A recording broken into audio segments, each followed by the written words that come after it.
Hello guys from Heathrow Terminal 2. Yeah, I'm sitting underneath the massive wavy thing. I don't know what it's called. Let me know if you know in the comments below. Yeah, I'm taking a flight out tonight with Croatia Airlines over to Zagreb, believe it or not. And yeah, it's the first time I've flown with Croatia Airlines, so I don't really know what to expect. I think it's on an Airbus A320, so yeah, usual kind of thing really. Just in economy. So I haven't checked in yet either, so I'm going to ask for a window seat. Let's see how successful I am. I'll go and check in and I'll see you on the plane. Cheers for now. Okay, so departures in Terminal 2 is right on the top floor. So a few escalators to negotiate before you get there. But it's a nice open space and there are a few semi-decent views at the top, including a look down on the giant wavy thing, which I found out at this point was called Slipstream, and is intended to transpose the thrill of the air show to the architectural environment of the International Air Terminal. Designed by Richard Wilson, it's over 70 metres long and 77 tonnes in weight. I don't believe it!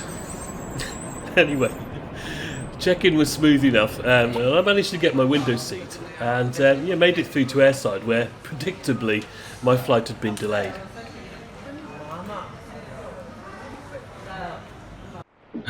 Yeah, okay guys, so it's nearly 9 o'clock, 2100 hours, and the gate's been announced, A19, which is where I'm at now.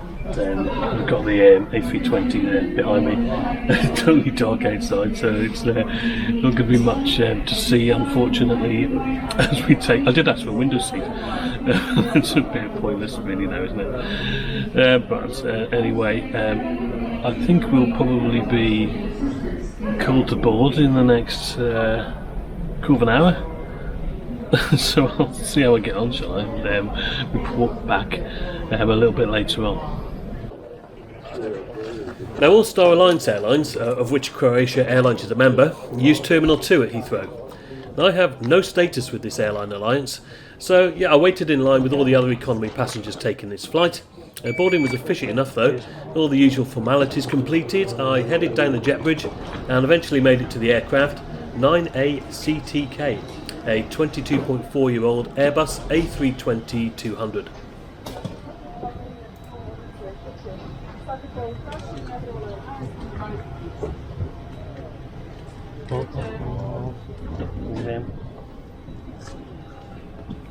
Greeted by, well, one of the flight attendants anyway, I headed towards the rear of the plane to my seat, which was 23F. First impressions were lived in, I would say. It was clean enough though, considering they were in a bit of a rush to get the thing turned around.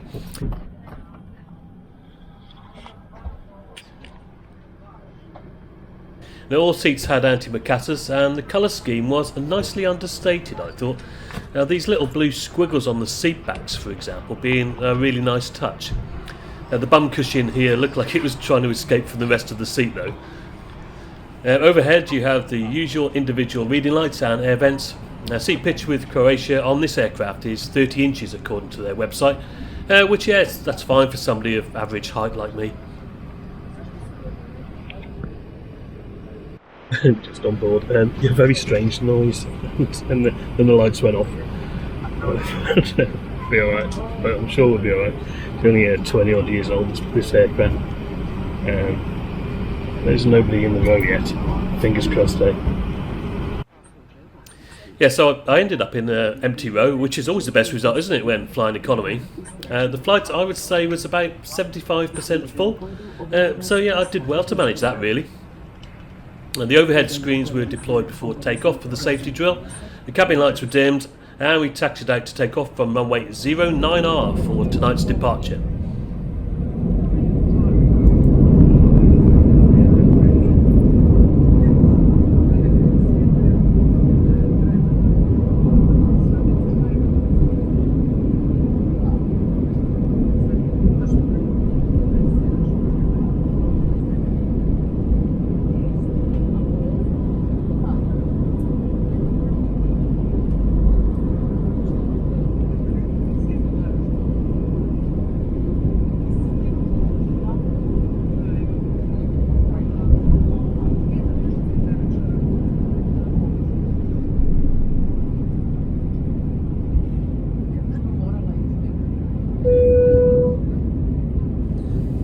Now, there wasn't much to see out the window once we'd left London behind.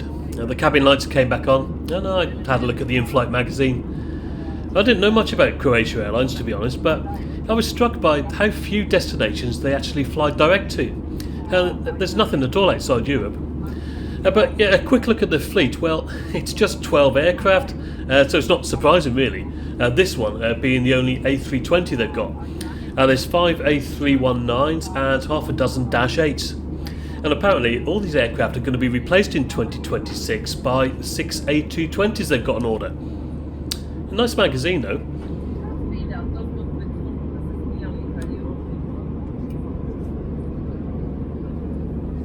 The drop-down table, yeah, slides backwards and forwards.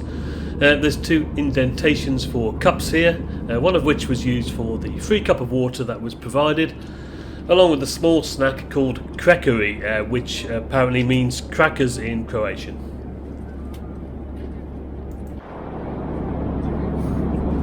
I've got no idea what's going on there. The crew came through and dished a packet of cracker things and a cup of water. And then they said, oh, if you want anything else, please contact the crew. And then they came out with this trolley. I'm not sure what was on it. And they walked all the way down the aisle as quickly as possible that nobody bought anything, and whatever there was to buy. I quite fancied a glass of wine actually, but I'm not sure whether I've got to go and ask for that, or whether they'll come back again. Who knows? 45 minutes into the flight anyway. I'll catch you in a bit. Well, I didn't really see the crew again, so I wandered down to the back of the aircraft where they were hiding behind the curtain. And I asked them for a glass of wine, and they told me they only served free water on the flight. So I had to explain to them that, yeah, I was expecting to pay for it. So anyway, we had a bit of a laugh. And they swiped my card, and I came back with the prize and another paper cup. And I think I was the only passenger who bought anything on this flight, but that was all right. And the wine, it was okay. Kept me going for a bit, which is all I needed, really. I went back to the back again to check out the loo. A standard A320 fare, as you would expect. No soap in the dispenser, though there was some on the side here, lurking on a shelf.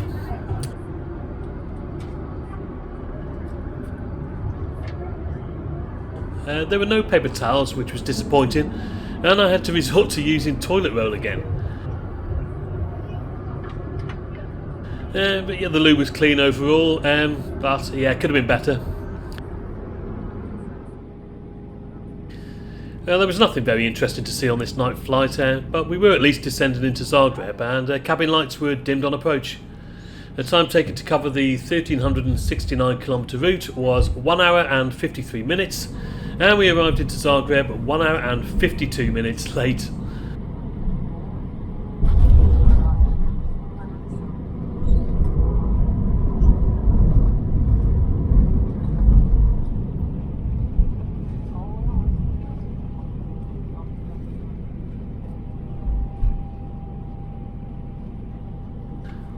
No, it didn't take long to arrive on stand and disembark the aircraft.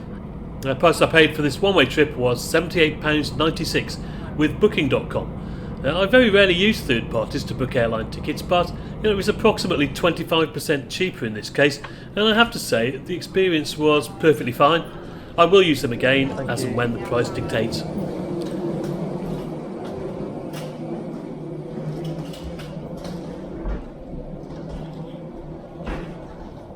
Now I made my way from the jet bridge to passport control, where I and many other UK citizens had the displeasure of standing in line watching EU citizens in the other queue quickly make their way through.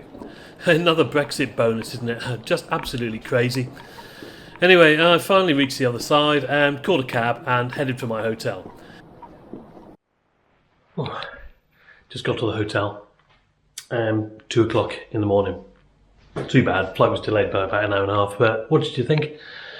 Croatia Airlines, a bit rough around the edges. Alright, the crew were quite good fun. So, yeah, it's been a long day. I'm going to get some rest now and go and check the city out. Well, all day tomorrow actually. Make the most of it. I think that's probably the key thing for tomorrow. Thank you very much for watching. I shall catch you on another adventure soon, I'm sure. And as always, guys, cheers for now.